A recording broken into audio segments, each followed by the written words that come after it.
오래전에 남편 사용 설명서라는 글을 읽은 적이 있습니다. 내용이 이렇습니다.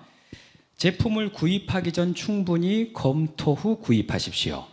제품마다 다양한 특성이 있으니 제품의 특징을 파악하십시오. 이해하고 듣고 있는 것입니까?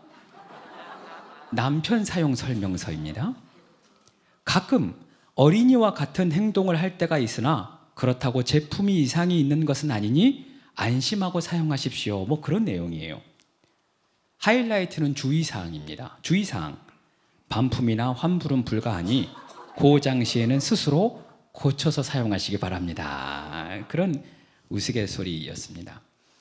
이처럼 우리가 무엇을 사용할 때에는 그 설명서나 지침서를 먼저 확인하게 되지요.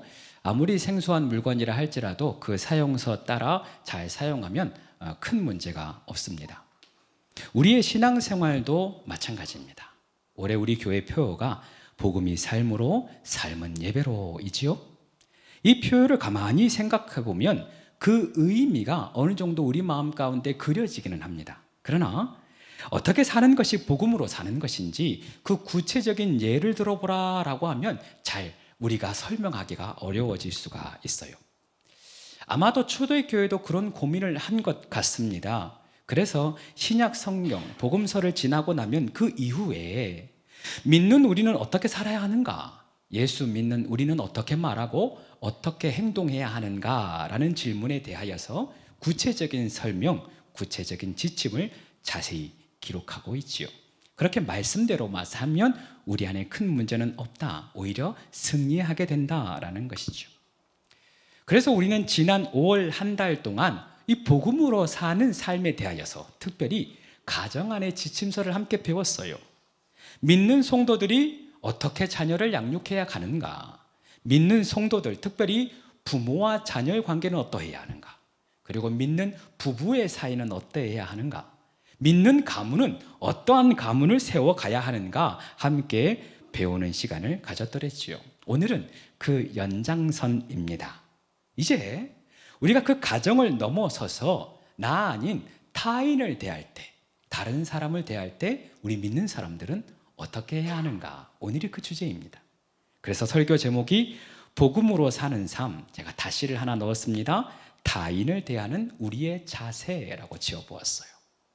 첫 번째, 다른 사람을 대할 때 우리는 서로의 다름을 인정하고 공감하며 사랑해야 합니다. 서로의 다름을 인정하고 공감하며 사랑하는 것입니다.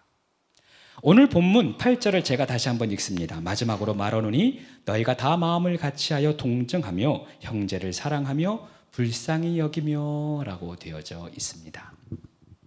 여기서 우리는 두 단어에 집중할 필요가 있어요. 첫 번째 단어는 마음을 같이하여 라는 단어입니다.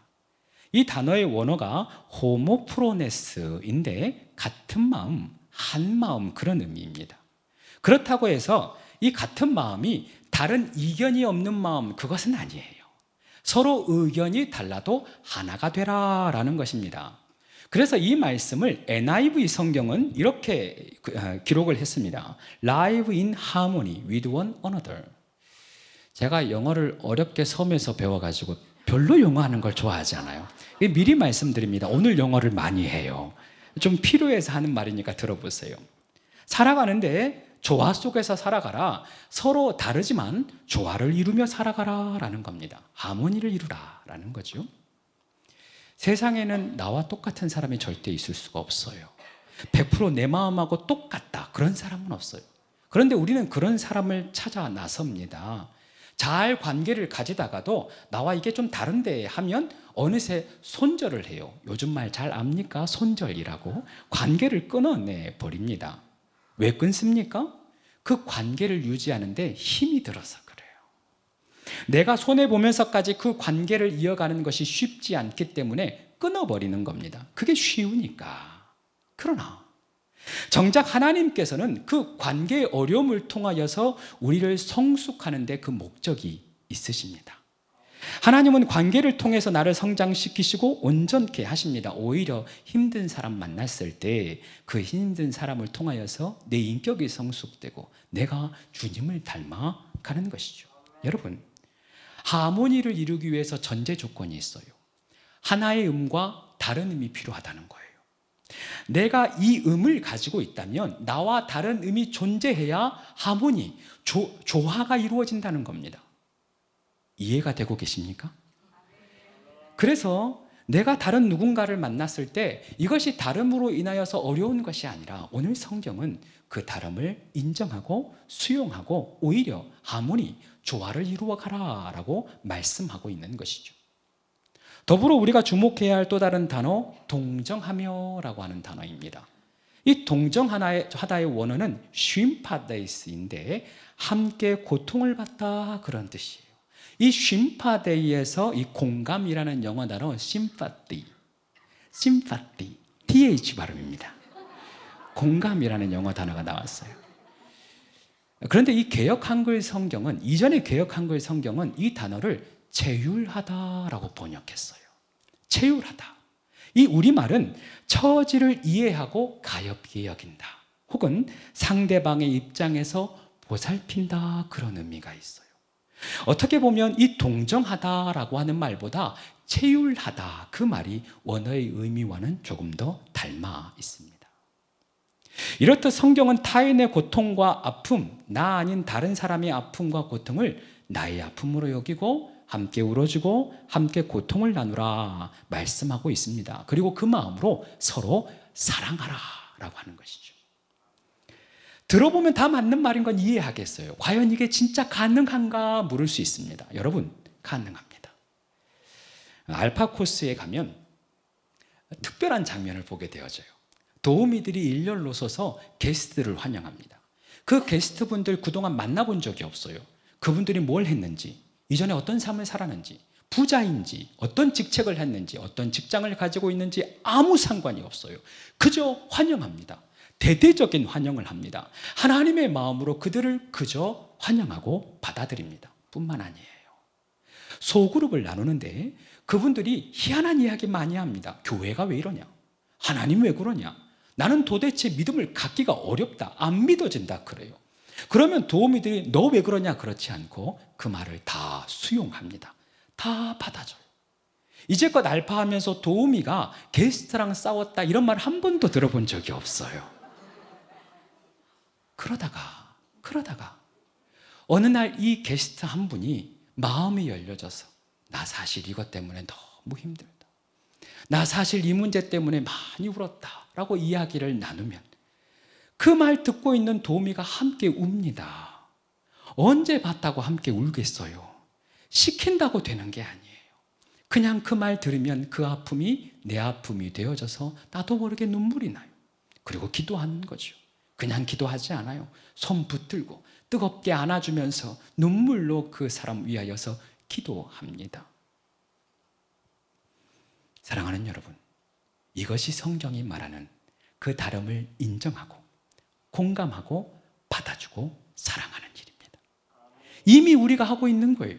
그러고 보니 이미 우리가 하고 있는 거예요. 다만 우리가 우리의 삶에서 적용하지 못할 뿐이죠. 사랑하는 여러분, 여러분의 삶 속에서 이와 같이 하시길 바랍니다. 다른 것 상관없어요. 오히려 더 잘 됐다, 나와 조화를 이루겠다, 받아주세요.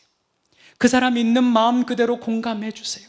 그리고 그와 더불어 사랑하면 되는 것입니다. 사랑으로 기도하면 되는 것입니다. 그러면 바로 그 자리가 하나님이 영광 받으시는 자리, 하나님의 복음이 우리를 통하여 자연스럽게 흘러가는 그 자리가 될 줄로 믿습니다. 두 번째, 타인을 대하는 우리의 자세는 겸손입니다. 8절을 따라 쭉 읽어가면 맨 마지막 단어가 겸손하며 라고 맞춰져요. 예수님이 잡히시던 날 밤 제자들과 함께 마지막 만찬을 나누기 위해서 한 곳에 모이십니다. 유대인의 전결례 관습상 밖에서 안으로, 집 안으로 들어오면 언제나 손을 씻어야 합니다. 그 손 씻은 물은 그 집에 하인이 있다면 하인이 떠다 주는 것이고, 만약 그곳에 하인이 없다면 그 공동체 중에서 가장 낮은 자, 가장 말제가 물을 떠오게 됩니다. 그런데 그날따라 제자들 중에서 누구 하나 물 떠오는 사람이 없어요. 그 제자들 누구 하나 내가 제일 낮은 사람이 되기는 싫었던 거죠. 내가 말죄는 아니다 라고 생각한 것이죠. 바로 그때 우리 주님께서 수건을 가져다가 허리에 동이시고 대야에 물을 떠다가 제자들 앞에 서십니다. 그냥 서신 것이 아니라 제자들 앞에 무릎을 꿇으시더니 그 발을 씻겨주기 시작하세요. 한 사람, 한 사람, 그리고 또 한 사람. 모든 제자들의 발을 씻기신 후에 이렇게 말씀하시지요. 내가 주 또는 선생이 되어 너희의 발을 씻겼으니 너희도 서로의 발을 씻겨주는 것이 옳도다. 내가 너희를 위하여 먼저 본을 보였으니 너희도 이같이 행하라 말씀하십니다. 이와 같이 겸손이라고 하는 것은 우리 주님이 우리에게 먼저 본을 보이시고 또 우리에게 명령하신 우리 믿는 자들이 마땅히 취해야 할 가장 큰 모범이요 또한 자세라는 것입니다. 이 겸손이라는 말을 생각했을 때 제 마음 가운데 가장 먼저 떠오르는 단어는 이해입니다. 이해의 영어 단어가 understand이죠. 미리 말씀드렸습니다. 영어가 많이 나와요. understand, under, 아래에 stand, 서다. 아래에 선다가 이해래요. 내가 아래에 서야, 내가 낮아져야, 그제서야 비로소 상대방이 이해된다라는 뜻입니다. 많은 사람들이 이렇게 이야기해요. 내가 배 아파 낳은 자식이지만 도무지 이해가 안 된다. 내가 사랑하면서 결혼했지만 도무지 이해가 안 된다. 그런 얘기해요. 나만 그런 것처럼 쳐다보지 마세요. 여러분, 왜 이해가 안 됩니까? 내가 그 사람보다 높아져 있기 때문에 그래요.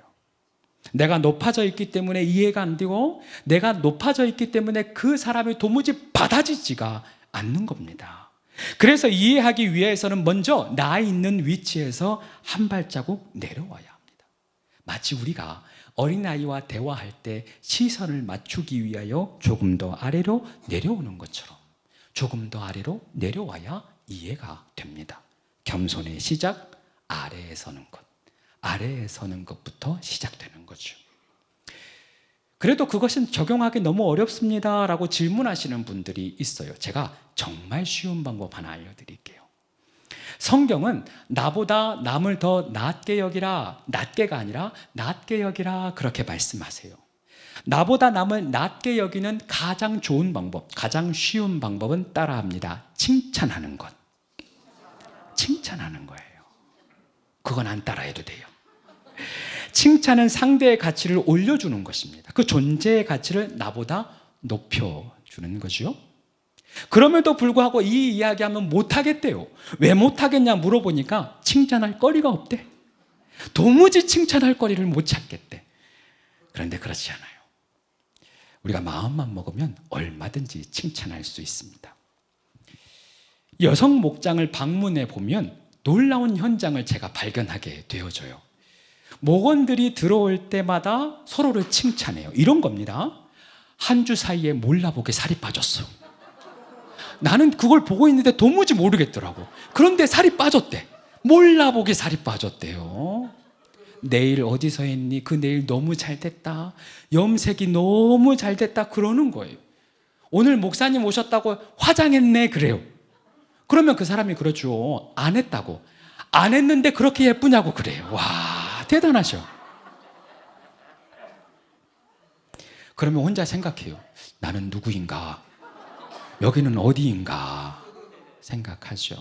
그런데 여기는 어디인가 생각하는 그 생각이 진짜 진리예요. 세상과 다르다는 거예요. 지금 이곳 안에서 세상과 다른 그 무엇이 일어나고 있다는 것입니다.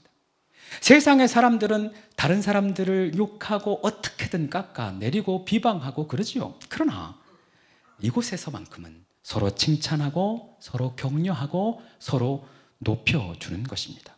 그러다 보니 그 공간이 행복해져요. 그러다 보니 세상과 다른 곳이 됩니다. 그곳이 바로 천국이 되는 것입니다. 할렐루야. 기억하세요. 내가 낮아져야 비로소 이해가 시작이 됩니다. 내가 낮아져야 비로소 주님이 일하실 수가 있고, 내가 낮아져야 그곳이 천국이 되는 것입니다. 타인을 대하는 우리의 두 번째 자세, 겸손. 우리가 낮아지는 것입니다. 이제 마지막 오늘의 하이라이트, 세 번째 우리의 자세는 복을 빌라입니다. 이어지는 9절의 말씀을 제가 한 번 더 읽습니다. 악을 악으로 욕을 욕으로 갚지 말고 도리어 복을 빌라. 이를 위하여 너희가 부르심을 받았으니 이는 복을 이어받게 하려 하심이라 라고 되어 있습니다. 한 부흥 강사님이 시골 교회에 가서 용서에 대한 설교를 하셨답니다. 누구나 그 마음 가운데 용서치 못한 한 사람을 품고 산다 그러는 거예요. 이 자리에 그런 사람 없는 사람, 그러니까 용서할 대상이 없는 사람 손 한번 들어보라고 했더니 저 뒤에서 나이 지긋한 할아버지가 손을 드는 거예요. 할아버지 정말 용서할 사람이 없습니까? 어떻게 그렇게 되었습니까? 할아버지 대답해요. 다 뒤졌어. 다 죽은 거예요. 이렇듯 용서는 내가 미워했던 그 상대가 죽어야 해결이 됩니다. 사실 그 대상이 죽어도 용서치 못하는 것이 사람의 마음이에요. 그런데 오늘 성경은 용서로 끝나지 말고 오히려 복을 빌래요. 악을 악으로 갚지 말고 욕을 욕으로 갚지 말고 도리어 복을 빌라고 오늘 성경은 말씀하고 있는 겁니다. 그 말씀 그대로 받아들이면 답답하지요. 과연 이게 가능한가? 다시 질문이 됩니다. 이것이 가능하기 위해서는 먼저 우리의 신분을 다시 한번 점검해 봐야 돼요. 자각해야 돼요. 우리는 죄인입니다. 주님으로 말미암아서, 예수님으로 말미암아서 용서받은 존재들이죠. 1만 달란트 빚진 자가 겨우 100데나리온 나한테 빚졌다 하여서 그 빚 왜 안 갚냐고 그 사람 멱살 잡고 흔들어서는 안 된다는 거예요. 그래서 우리 주님은 내가 너를 불쌍히 여겼으니 너도 그 동료를 불쌍히 여김이 마땅하다 말씀하시지요. 우리가 큰 은혜를 받았으니 너희도 그 은혜를 베풀어라 그러는 거예요. 또한 우리에게는 죄를 판단하고 또 심판할 지혜와 능력이 없어요. 그런 자격이 주어지지 않았습니다. 우리 모두가 죄인입니다. 그런데 그 죄인이 어떻게 누군가를 심판할 수 있겠습니까? 오직 죄 없으신 우리 하나님, 우리 모든 인류의 주인 되신 하나님, 이 인류의 역사를 주관하시는 하나님만이 사람을 심판하고 또 판단할 수 있는 유일한 한 분입니다. 내 것이 아닌 거예요. 그래서 성경은 자꾸만 판단과 심판 하나님께 맡겨라, 너희 것 아닌다, 맡겨라 그러는 거예요. 그래서 욕을 욕으로 갚는 것, 악을 악으로 갚는 것 내 것 아닌 거예요. 그럼 어떻게 해야 되냐는 겁니까? 오직 축복하는 일만 하라는 것입니다. 오늘 성경은 이를 위하여, 이 축복하기 위하여서 너희가 부르심을 받았다 말씀하고 있어요. 내 주변에 있는 사람들 축복하라고, 너희에게 심지어 악을 행하는 사람마저도 축복하라고 우리를 부르셨다는 것입니다. 우리 하나님이 백성들을 축복하시는, 우리를 축복하시는 두 가지 방법이 있어요. 첫 번째는 직접적인 축복입니다. 하나님이 아담을 창조하시고 직접 축복하셨잖아요. 노아의 홍수 이후에 노아와 가족들을 마찬가지로 직접 축복하시죠. 아브라함을 택하셔서 부르시고 난 후 그 아브라함에게도 직접 축복하십니다. 그런데 성경을 가만히 살펴보면 이러한 축복보다 더 많이 등장하는 축복의 방법이 있는데 사람을 통하여서 이어지는 축복이에요. 하나님이 아브라함을 축복하실 때 그 축복은 아브라함에게만 적용되는 축복이 아니었죠. 아브라함을 통해서 그 자녀, 또 그 자녀에게 대를 이어서 흘러가는 축복이 되게 하셨습니다. 그래서 아브라함이 그 자녀의 머리에 손을 얹고 기도하는 거죠. 또 그 자녀가 그 자녀의 머리에 손을 얹고 축복하게 되는 것입니다. 이때 하나님은 아브라함에게 또 하나의 약속을 하세요. 너를 축복하는 자에게 내가 축복하고 너를 저주하는 자에게 내가 저주하리라 그랬어요. 이것은 놀랍고 두려운 말씀입니다. 내가 누군가를 축복할 때 하나님이 축복하시지만 내가 악을 갚을 때, 저주할 때 하나님이 나를 저주하실 수도 있다는 그 말씀이지요. 우리가 누군가를 축복할 때 하나님이 직접 우리를 축복하십니다. 하나님이 우리를 축복하시는 두 번째 방법이 내가 누군가를 축복할 때 한다는 거예요. 그래서 오늘 성경도 그 이유는 너희가 복을 이어받게 하려 함이라 라고 되어 있습니다. 무슨 의미입니까? 우리가 주변의 사람들을 축복하며 살아가면 하나님이 아브라함에서부터 주신 그 축복의 유업을 우리에게도 이어가게 하신다. 그 축복의 유업을 우리에게도 더하여 주신다. 그 약속의 말씀입니다. 여러분, 이 관점으로 생각해 보면 내가 얼마나 축복받고 있는가가 중요한 것이 아니라 내가 얼마나 축복하고 있는가, 그게 중요한 거예요. 내가 부모 복이 없고 남편 복이 없고 자녀 복이 없다, 그게 중요한 게 아니에요. 내가 살아가면서 얼마나 축복하며 사는가, 내가 살아가면서 하루하루 살아가면서 누군가를 위하여 얼마나 축복하느냐, 그게 더 중요한 것이죠. 미국에 MGM이라고 하는 유명한 영화 회사가 있습니다. 영화 오프닝 때 사자가 입을 벌리고 앙 하면서 나타나는 그 영화 회사. 그 중에 설립자 한 사람이 메이어이지요.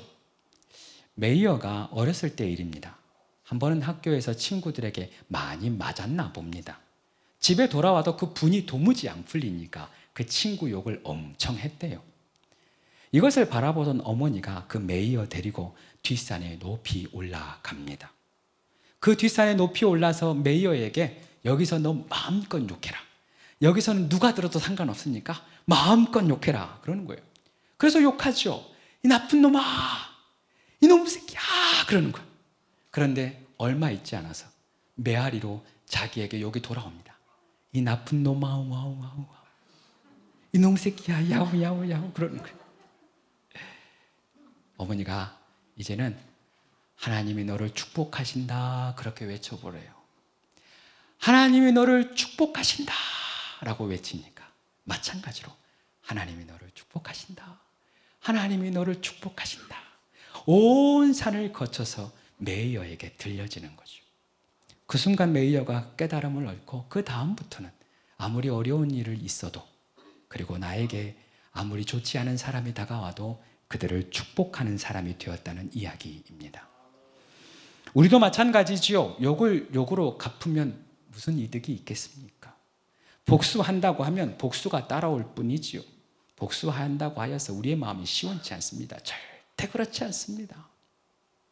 예수 믿는 우리는 그럼에도 불구하고 축복해야 하는 것입니다. 우리가 축복할 때 하나님의 축복이 오히려 우리 가운데 더하여지는 것입니다. 마지막 저의 이야기를 하나 하고 마치려 합니다. 조금은 부끄러운 고백입니다. 코로나가 한창인 시절이었어요. 하나님께서 주신 감동이 있어서 제가 기도 수첩 하나를 만들고 생각나는 사람들, 또 기도가 필요한 사람들, 그때 한참 코로나 시절이라 얼굴과 얼굴을 맞이할 수 없으니까 그분들의 이름을 적고 기도의 제목, 제가 생각나는 대로 성령님이 감동 주시는 대로 한자 적어갔습니다. 그 과정들이 얼마나 저에게 은혜가 되었는지 몰라요. 그 기도가 또한 얼마나 많이 응답되었는지 모릅니다. 그런데 그 기도 제목들을 적어가는데 제 마음 가운데 불편함이 있었어요. 사실은 묻어두고 싶었거든요. 그런데 이름을 적어가는데 자꾸만 내가 적고 싶지 않은 이름이 있는 거예요. 내가 모든 사람들을 축복해야 하는데 내가 이 사람마저 축복해야 되나? 내가 이 사람마저 기도해야 되나? 그 마음이 드는 거예요. 그래서 그 사람 생각나면 다른 사람 먼저 해야지. 그 사람 생각나면 다른 사람 먼저 해야지. 미루다가 하나님 이 말씀 생각나게 하시는 거예요. 도리어 복을 빌라. 그래도 너가 목사인데, 그래도 너가 믿는 사람인데. 그래서 정말 억지로 썼어요. 땡땡땡 아무개. 하나님 축복해 주세요. 건강 주세요. 복 주세요. 다 적어갑니다. 참 신비하죠? 억지로 적었어요. 어쩔 수 없이 적었어요. 그런데 하나님이 그 기도의 제목을 쓰면서 제 마음이 조금씩 녹아지게 하는 것을 경험할 수 있었습니다. 그리고 매일매일 그 기도를 드렸어요. 그분을 위해서도 마찬가지로 기도를 드렸습니다. 그러다 보니 어느새 제 마음이 진짜 녹아져 있는 거예요. 어느새 제 기도가, 억지로 했던 그 기도가 마음 담은 기도가 되어졌고 어느새 진정한 축복으로 기도할 수 있었습니다. 실제로 그 어려움들이 조금씩 해결되는 것을 경험했어요. 제가 정말 감사했어요. 그렇구나. 그때 깨달은 바가 있습니다. 순간의 어려움은 분명히 있을 수 있어요. 그 시간 내가 적용하고 도리어 복을 비는 것 어려운 일일 수 있으나, 하나님이 때로는 그 어려운 일을 우리에게 부탁할 수 있으나 그 끝은 언제나 하나님의 축복이 있습니다. 내가 잠시 고통을 겪을 수 있습니다. 그 고통이 나에게는 어려움일 수 있지요. 그러나 그마저도 우리 하나님은 합력하여 선을 이루십니다. 우리가 하나님 말씀대로 순종하면, 그 하나님 말씀대로 실천하면 하나님은 분명히 좋은 것으로 우리 가운데 더하여 주십니다. 믿으시기 바랍니다. 나와 다른 사람을 받아들이는 것 쉽지 않지요. 낮은 자리에 서는 것, 남을 높여주는 것 쉽지 않습니다. 나를 힘들게 한 그 사람 축복해 주는 것 정말 어렵습니다. 그러나 하나님이 결코 우리가 손해되는 것을 시키지는 않습니다. 오히려 우리를 복 주시려고, 우리 잘되게 하시려고, 우리를 그리스도의 장성한 분량에 이르게 하시려고 이 모든 일들을 허락하시는 줄 믿습니다. 사랑하는 여러분, 혹시나 여러분 마음 가운데 마음에 안 드는 사람 있습니까? 속 썩이는 가족, 자녀들 있습니까? 나와 다름을 인정해야 할 그 사람 있습니까?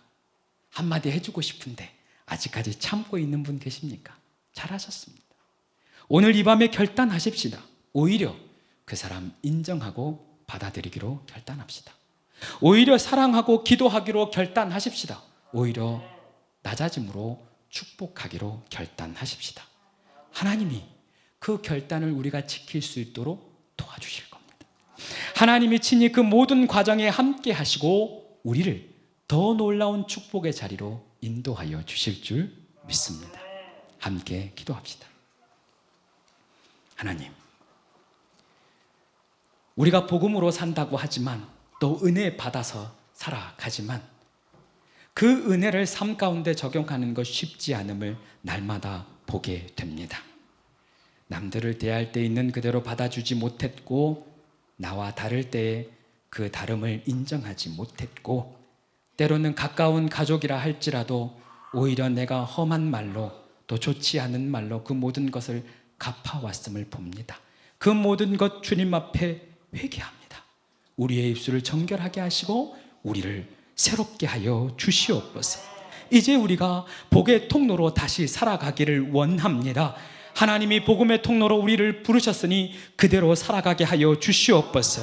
축복의 통로로 우리를 부르셨으니 축복하며 살게 하여 주시옵소서. 우리를 통하여 하나님이 영광 받으시고 우리를 통하여 주의 복음이 드러나기를 원하시니 우리가 그렇게 살아가게 하여 주시옵소서. 예수님 이름으로 기도드립니다. 아멘.